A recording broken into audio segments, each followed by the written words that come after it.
नारायणं नमस्कृत्यं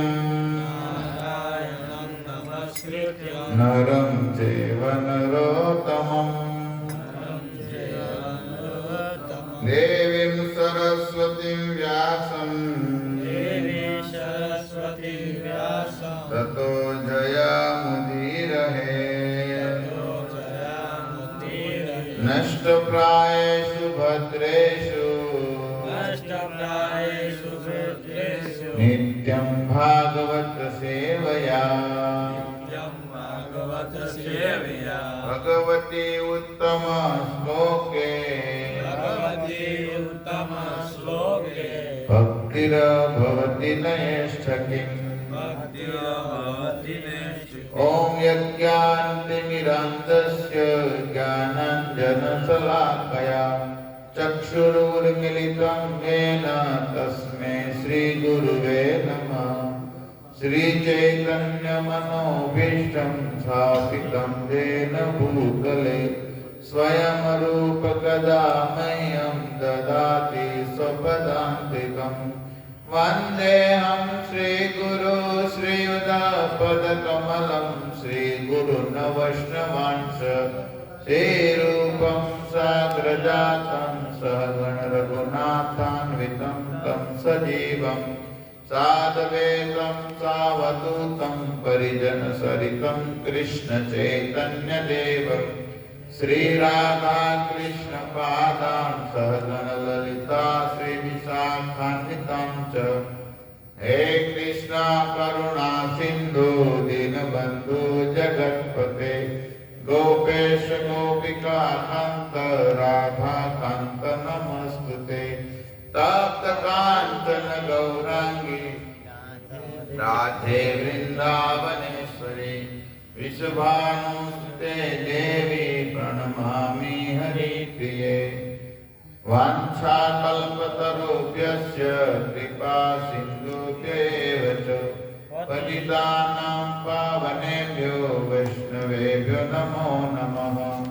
जय श्री कृष्ण चैतन्य प्रभु नित्यानंद श्री अद्वैत गदाधर श्रीवासादि गौर भक्तवृंद हरे कृष्णा कृष्णा कृष्णा हरे हरे हरे राम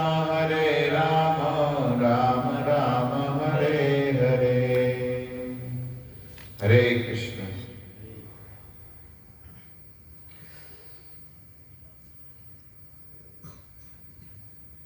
कार्तिक मास के पवित्र दिनों पर भगवान की लीलाओं का गुणगान यहाँ पर हो रहा है। मैं बार बार इस चौपाई का गान करता हूँ। कबू करी करुणा नर देहि देत इस बिनु हेतु समय।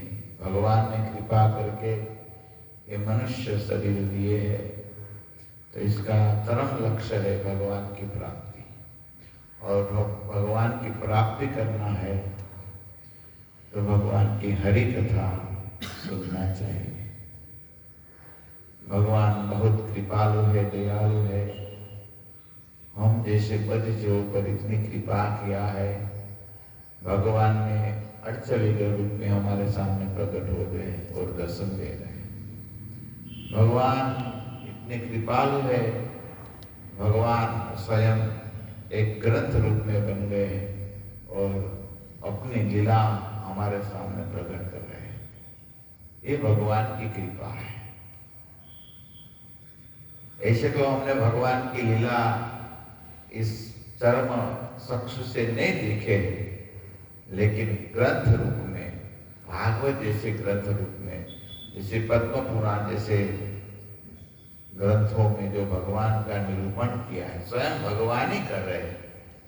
तो इसीलिए इस लीलाओं का हम श्रवण करके शुद्धवान तत्व भवे, हम भगवान की कथा सुनकर भगवान को प्राप्त कर सकते हैं। कल हमने कथा सुनी थी भगवान कितना कृपालु है। भगवान स्वयं शालिग्राम रूप में आ गए और शालिग्राम रूप में भगवान प्रकट होकर कहते हैं शालिग्राम जी का कोई चरणामृत पीते हैं, अभिषेक का जल पीते हैं, तो इसको कभी भी गर्भ में आना नहीं पड़ता है। आप देखो कितना सौभाग्यशाली बात है। कोई शरणामृत का सेवन करते हैं, शरणामृत पीते हैं, तो कभी भी इसको भगवत धाम के वो अधिकारी हो जाता है और कभी भी इसको जन्म मृत्यु के चक्कर में नहीं पड़ता, कभी नहीं पड़ना पड़ता है। तो आज हम कथा सुनेंगे भगवान की पूजा और दीपदान और ये सब जो वर्णन है, हम यम द्वितीया या गोवर्धन पूजा, इसका हम संक्षेप में वर्णन करेंगे। जहाँ पर महादेव जी सदानंद कार्तिक जी को कहते हैं। कल कार्तिक जी को बहुत सुंदर कथा बताते हुए कह रहे थे ना, देखो भगवान की भक्ति करना चाहिए, विष्णु का भजन करना चाहिए, ये स्वयं शिव जी बता रहे हैं। तो हम सबको भगवान की पूजा और भक्ति हरिनाम जपना चाहिए। जो पवित्र दिन मालती से भगवान गरुड़ ध्वज का पूजन करता है, यह जन्म के दुखों और बुढ़ापे में रोगों से छुटकारा पाकर मुक्त होता है। तो मालती के फूल होते हैं, मालती फूल किसको कहते पता है? मालती के फूल हमारे मंदिर में भी है। और जो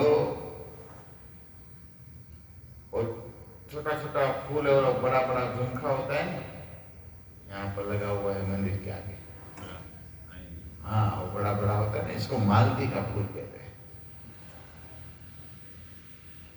इस मालती का फूल भगवान को बहुत प्रिय है और इस मालती के फूल के श्रृंगार भी भगवान का होता है। एक मालती के फूल, यहाँ पर आगे भी और फूलों का वर्णन हम कहाँ करते हैं। तो मालती का फूल से भगवान की पूजा करते हैं तो जन्म मृत्यु से दुखों से कष्ट हो जाता है और ज्यादा करके कहते हैं, और बुढ़ापे में जो रोग आता है ना, वो रोगों से मुक्त हो जाता है। मालती का फूल भगवान का अति प्रिय है। मालती का फूल से हम भगवान की पूजा करेंगे, सेवा करेंगे, तो भगवान प्रसन्न हो जाएंगे और हमारा बुढ़ापा में रोग नहीं आएगा, रोगों से मुक्त हो जाएगा। बुढ़ापा का जो रोग होगा, दुख होगा, कष्ट से मुक्त हो जाएगा। जिसने कार्तिक में मालती को माला से भगवान विष्णु को पूजा की है, उससे पापों को भगवान श्री कृष्ण धो डालते हैं। ये कौन कहते हैं? महादेव कहते हैं। मालती का फूल भगवान को जो लगाते हैं, इसका पाप धो डालते हैं, भगवान कृष्ण धोते हैं। ये महादेव के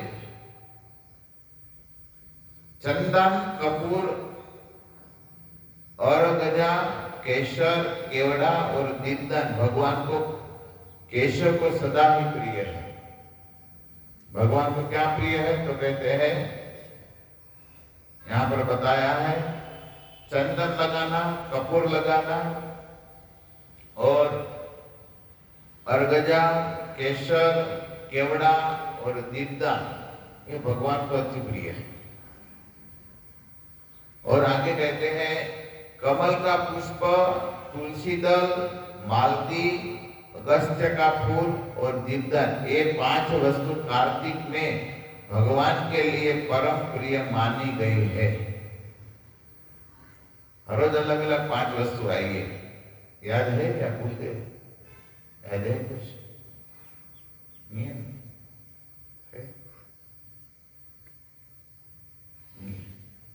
ये 5 अलग अलग वस्तु कह रहे हैं। तो आज की कहते हैं कौन सा?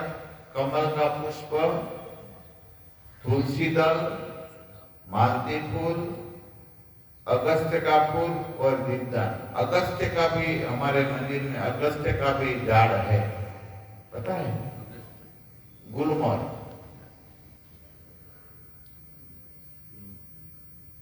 यहाँ पर लगा है ना, वो गुलमर्ग का फूल आता है, तो इसको भगवान को लगाने से भगवान प्रिय होता है। देखो कौन सा अलग अलग बात है। ये फूल भगवान को लगाना चाहिए, प्रसन्न हो जाते हैं। अगस्त्य का फूल, आप सोचिए अगस्त्य लिखे तो इसमें आपको पता चल जाएगा इसको गुलमर्ग कहते हैं।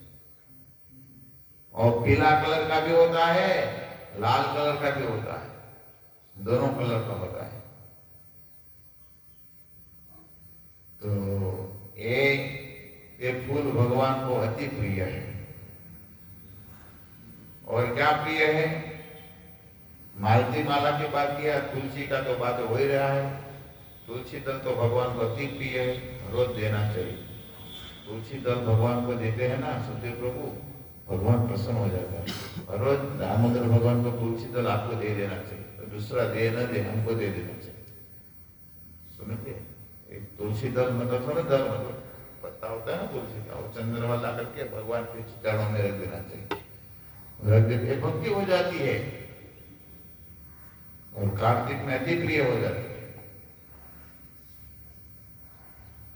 तो मालती के फूल, अगस्त्य के फूल और तुलसी दल, दीपदान। तो देखो हमारे दीपदान तो हो रहा है, और मालती का फूल भी मंदिर में है, अगस्त्य का भी फूल है। ये सब हो सकता है हमारे पांचों पांच होते। कमल नहीं होते तो कमल का भी कुछ करो, कहाँ से लेके आओ कार्तिक में हम, कार्तिक का वो मिल जाता है। हमारे यहाँ तो हो सकता है लेकिन कोई मेहनत नहीं करते। कमल का फूल अच्छा होता है, भगवान को अति प्रिय है, ये करना चाहिए। कमल का फूल, ये 5 फूल, 4 फूल और दीपदान, ये भगवान को अति प्रिय है कार्तिक में। ये महादेव कह रहे हैं, मैं थोड़ी ना कहता हूँ, ये महादेव कहते हैं। और आगे कहते हैं कार्तिकेय केवड़े के फूलों से भगवान ऋषिकेश का पूजन करके मनुष्य उनके परम पवित्र एवं कल्याणमय धाम को प्राप्त होता है। केवड़ा देखा है आपने? देखे केवड़ा? नहीं देखा, केवड़ा नहीं देखा। आपने देखा केवड़ा? केवड़ा જોયા તમે કેવડા જોયા કે નથી જોયા? તમે જોયા જોઈ ને 80 વર્ષ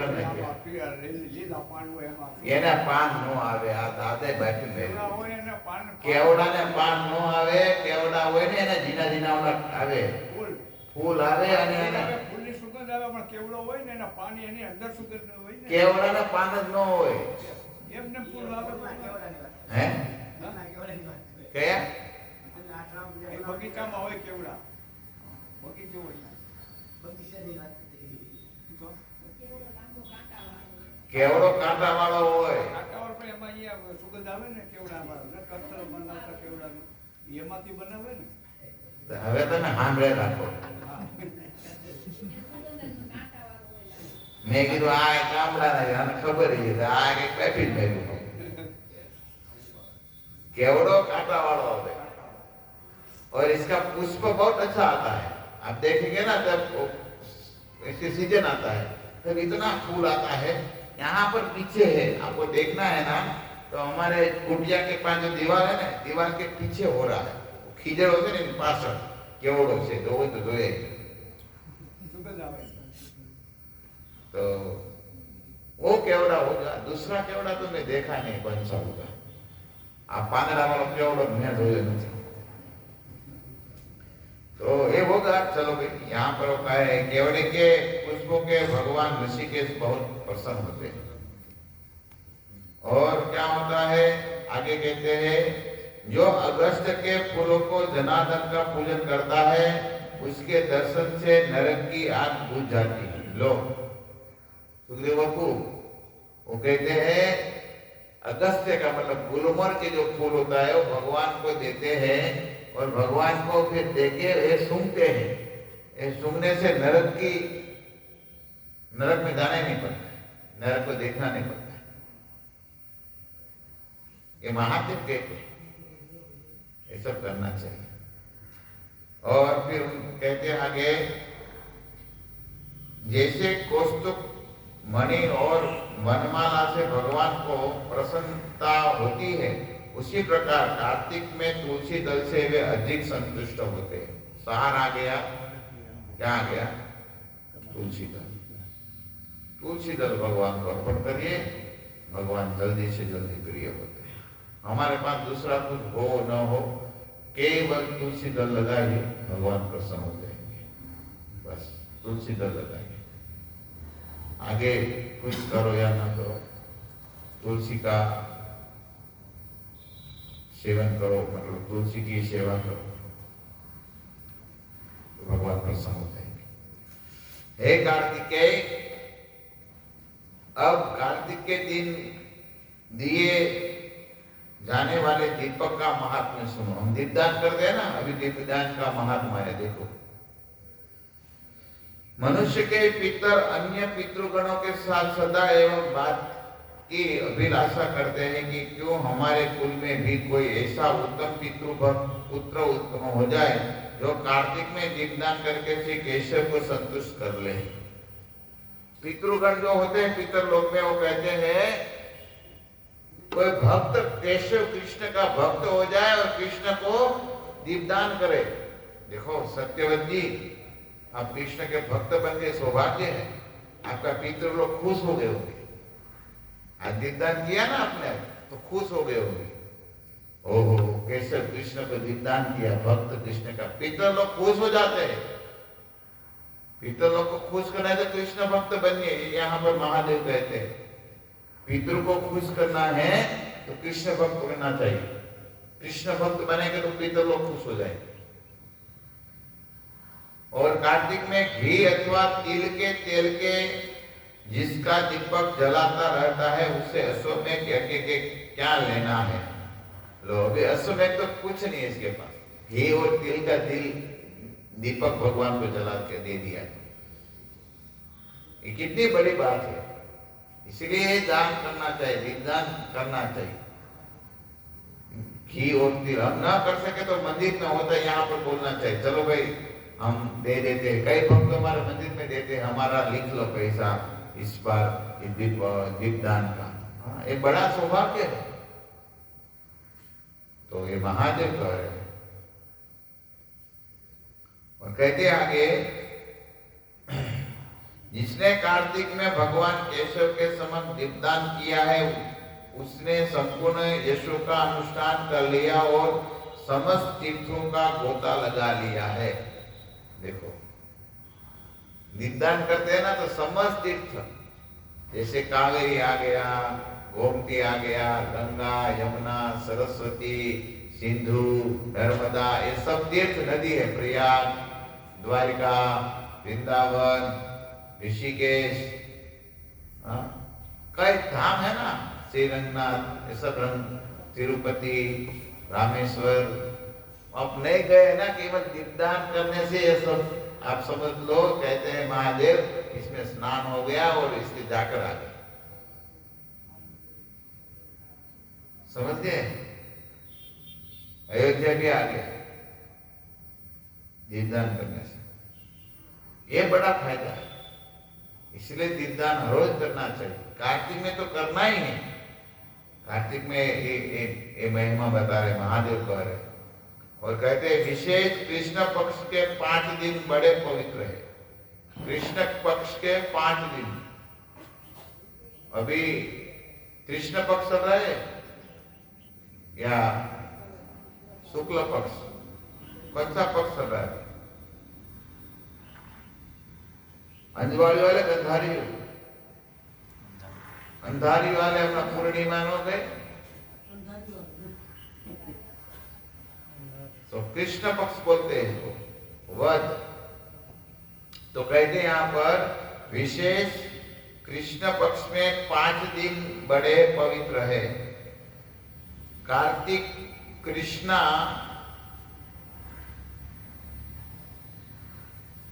12वीं के बाद, द्वादशी के बाद 13 आते ना, त्रयोदशी। त्रयोदशी से कार्तिक शुक्ला 2 तक, मतलब द्वितीया तक, ये 5 दिन। कौन सा अभी आएगा ना? आज कौन सा तिथि है? आज 9वीं है।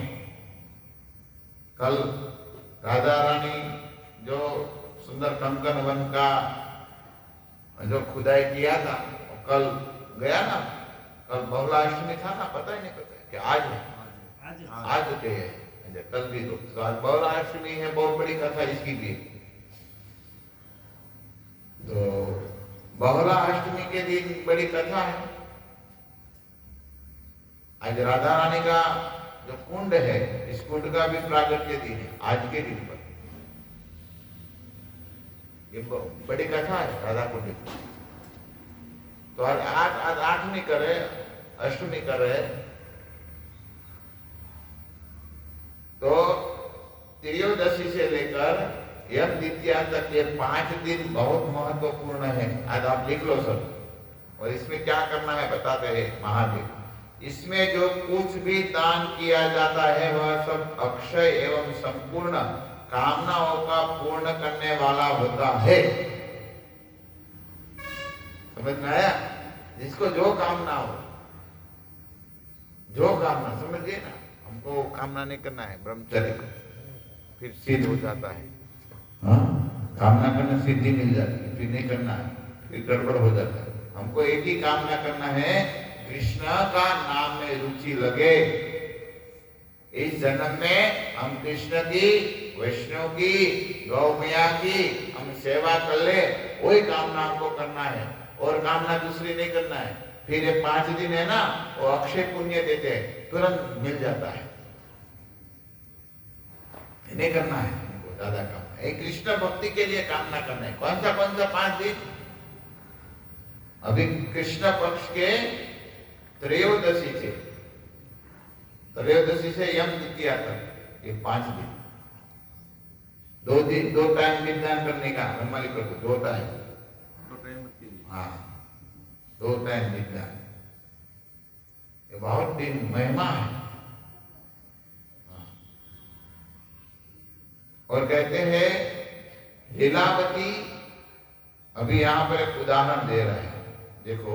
लीलावती वेश्या दूसरे से रखे हुए दीप को ही जलाकर शुद्ध हो अक्षय स्वर्ग को चली गई। एक लीलावती नाम की एक दासी थी, वो क्या किया, ये 5 दिन नियम व्रत पालन करके, दीपदान करके, भगवान के धाम के 5 है ना जाते हैं, तो बीच में कौन सा आता है? स्वर्ग आता है। तो स्वर्ग में चलेगी, धाम में तो नहीं गई थी, स्वर्ग में गई थी वो, क्योंकि वो दासी थी, स्वर्ग में चली गई। और स्वर्ग को 2 प्रकार के स्वर्ग है। भगवान के धाम को भी स्वर्ग कहते हैं, कई जगह पर ऐसा भी लिखा है। हमारे गुरु महाराज बताते हैं, एक बार कोई प्रश्न पूछ लिया था महाराज जी को, भगवान के भक्त पांडव है, पांडव के पिताजी स्वर्ग में गए, ऐसा महाभारत में लिखा था। तो स्वर्ग मतलब, तो यहाँ पर महाराज जी कहते हैं स्वर्ग का अर्थ भगवान का धाम भी होता है, वैकुंठ होता है। तो वैकुंठ में चले जाते हैं। और इसीलिए रात्रि में सूर्यास्त हो जाने पर घर में, गौशाला में, देव वृक्ष के नीचे तथा मंदिरों में दीपदान जलाकर रखना चाहिए। गौशाला में दीपदान करना चाहिए। ये 5 दिन, ओके, गौशाला में दीपदान करना है। और क्या करना है, देवदत्त नाम का वृक्ष हमारे यहाँ पर नहीं है, तो या मंदिर में, हमारा मंदिर है, मंदिर में भी अभी हम दीपावली में करते हैं ना दीपदान, तो हमारे घर होता ही है। तो 5 दिन दीपदान करना चाहिए अच्छी तरह। और फिर कहते देवताओं के मंदिरों में, शमशानों में और नदियों के तट पर भी अपने कल्याण के लिए घृत आदि से 5 दिनों तक दीपक जलाना चाहिए। ऐसा करने से जिसने श्रद्धा और तर्पण नहीं हुए हैं, ऐसा करने से जिसके श्राद्ध और तर्पण नहीं हुए हैं, वे पापी पितर भी दीपदान के पुण्य से परम मोक्ष प्राप्त को पा लेते हैं। कितनी बड़ी बात बता रहे हैं। इन दीपदान का कितना महिमा है। लोग इसे कार्तिक में पूरे हमारे दीपदान में सब दीपदान करते, इसीलिए करते। हमारे रूप सनातन इत्यादि आचार्य ने बताइए दीपदान करना चाहिए। ये सब महिमा और सुनते वो जानते थे, इसलिए हमको ये सब बताया दीपदान करने का। इसलिए हर रोज दीपदान करिए, हर रोज दीपदान करिए। भगवान कृष्ण उवाच, भगवान कृष्ण कहने लगे, हे भामिनी, हे सत्यभामा, आप सुनिए, कार्तिक के पुण्य पक्ष की, कार्तिक के कृष्ण पक्ष की त्रयोदशी से घर में बाहर यमराज के लिए दीप देना चाहिए। भगवान कह रहे, आप भगवान के साला का नाम क्या है? यमराज है ना, साला है ना, क्या है? अपनी दीदी का शादी हुआ है इसके साथ, साले क्या बोलते? पता नहीं कुछ। हाँ, साधु नहीं कहते हैं, साधु थोड़ी। साधु तो दो बहन का हस्बैंड होता है, वो साधु बनता है। तो भगवान के साला है, यमराज की बहन है, इसका शादी किससे हुआ है? कृष्ण के साथ हुआ है ना। यमुना किसके साथ शादी हुआ है? कृष्ण के साथ हुआ है। यमुना किसकी बहन है? यमराज की बहन। तो भगवान का ये क्या हुआ? तो फिर वो दिखाना चाहिए, यमराज को दीपदान देना चाहिए। एक दीप बनाकर ये 5 दिन वो इसका नाम लेके, हे यमराज, आपका नाम का मैं यहाँ दीप कर रहा हूँ। इसे यहाँ पर भगवान कृष्ण बता रहे और कहते घर के बाहर ये यमराज के लिए दीप देना चाहिए। इससे मृत्यु का नाश होता है। दीप देते समय इस प्रकार कहना चाहिए, मृत्यु पापधारी काल और अपनी पत्नी के साथ सूर्यनंदन यमराज त्रयोदशी को दीप देने से प्रसन्न हो। त्रयोदशी को दीप देना चाहिए यमराज के लिए। और कहते हैं कार्तिक कृष्णा चतुर्दशी, ये त्रयोदशी, यमराज जी को त्रयोदशी को दीप देना है। और फिर कहते हैं कार्तिक कृष्णा चतुर्दशी को चंद्रोदय के समस्त समय, चंद्रोदय के समय नरक से डरने वाले मनुष्य को अवश्य स्नान करना चाहिए। जो चतुर्दशी को प्रातः काल स्नान करता है उसे यमलोक का दर्शन नहीं करना पड़ता। मेरे को उठना पड़ेगा जल्दी, जल्दी उठना पड़ेगा। प्रातः काल में स्नान कर लेता है। चतुर्दशी आप गुजराती ना, काली चौदश, तब हनुमान जी प्रभु ब्रह्मरूप में स्नान कर ले प्रातः काल, तो यमराज जी का दर्शन नहीं होगा। ये भगवान स्वयं देते हैं। अभी देखो, ये तो भगवान कर रहे, हमारी वाणी नहीं है। हमको तो ये पद्म पुराण ग्रंथ मानने पड़ेगा। वेदिया जी ने लिखे पद्म पुराण, तो मानने पड़ेगा हमको। तो प्रातः सुबह में हम स्नान कर लेंगे तो भगवान कहते हैं इसको यमराज जी का दर्शन नहीं करना पड़ेगा।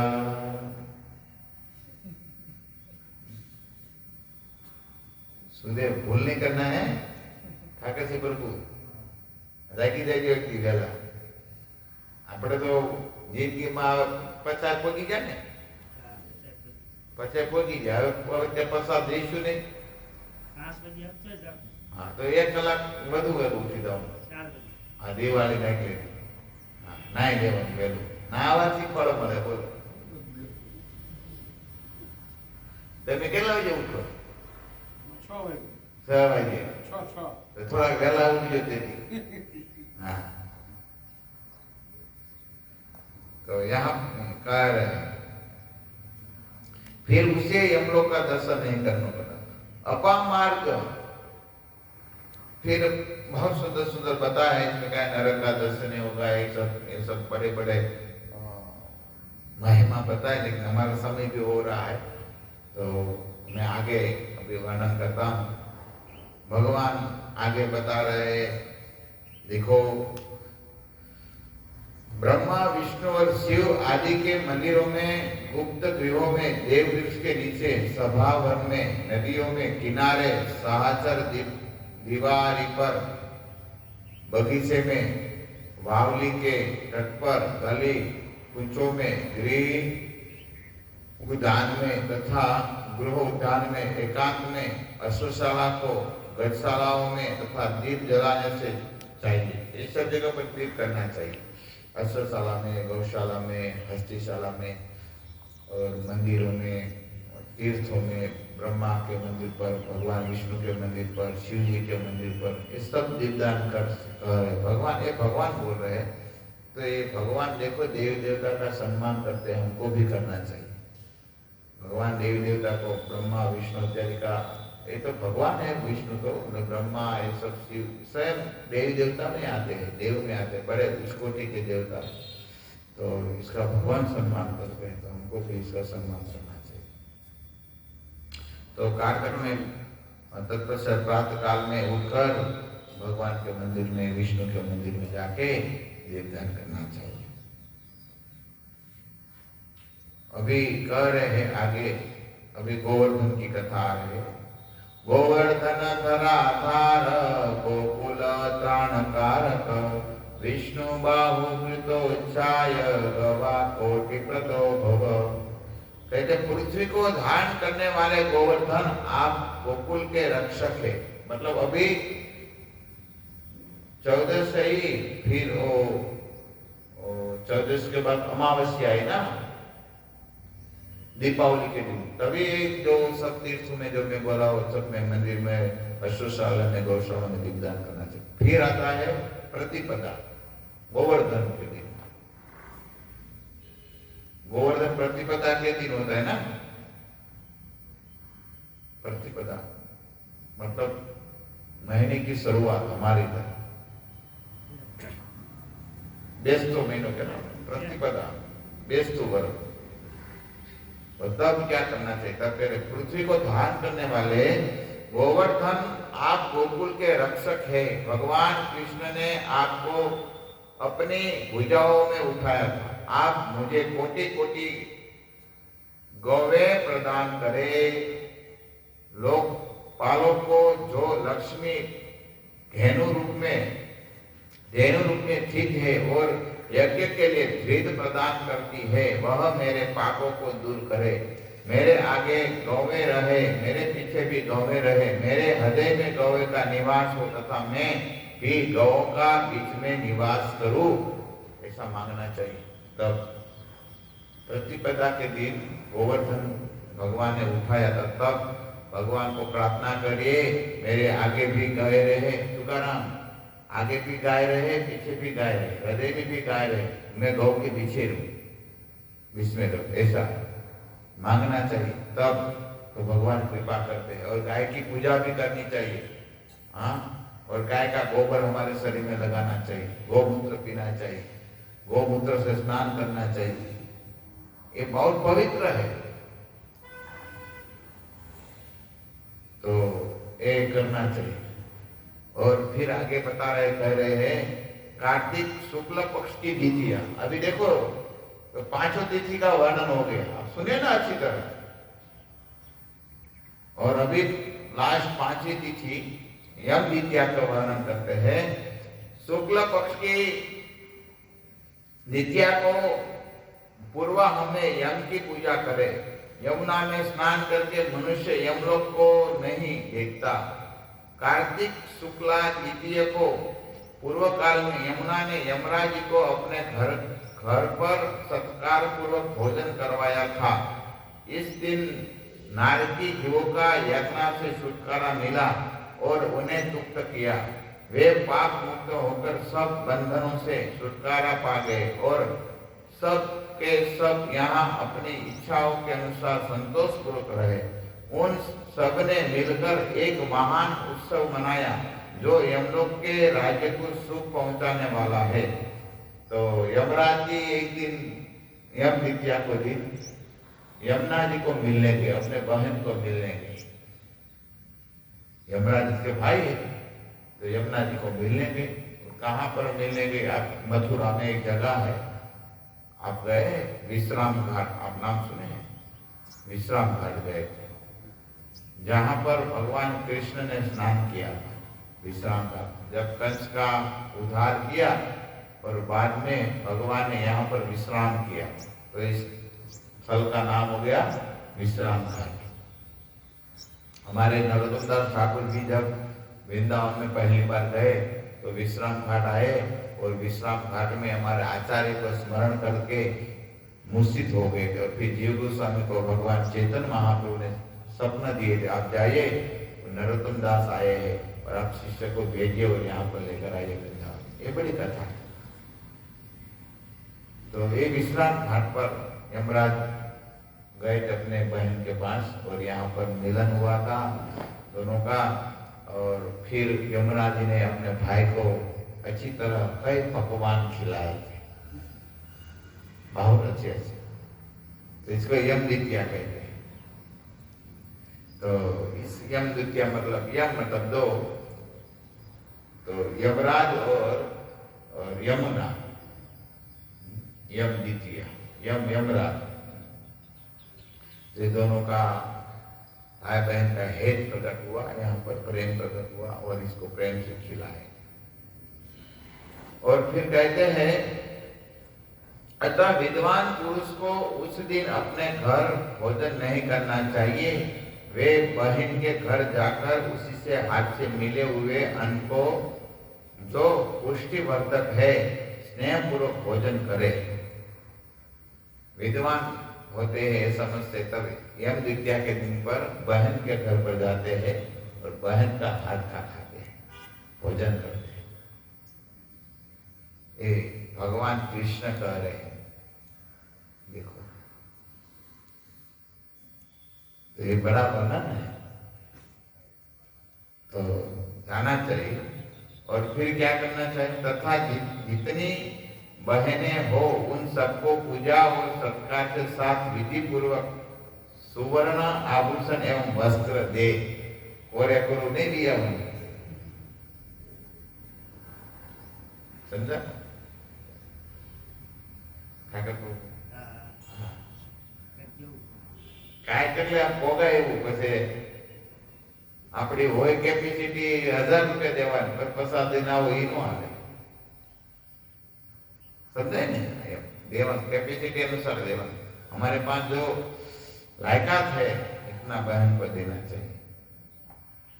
और सगी बहन के हाथ का अन्न भोजन करना उत्तम माना गया है। उसके अभाव से किसी भी बहन के हाथ का अन्न भोजन करना चाहिए, वह बल को बढ़ाने वाला है। जो लोग उस दिन सुवासिनी बहनों का वस्त्रदान आदि के संतुष्ट करते हैं, उन्हें 1 साल तक कलह एवं शत्रु के भय का सामना नहीं करना पड़ता। પછી ઝઘડો ન થાય। બહેનનો હાથનું ખાધું હોય, બહેનને દાન કર્યું હોય તો પછી 1 વરસે ઝઘડો ન થાય, પછી આવતા વરે પાછું જવાનું, જો ન જાવ તો પાછું ઝઘડો થાય।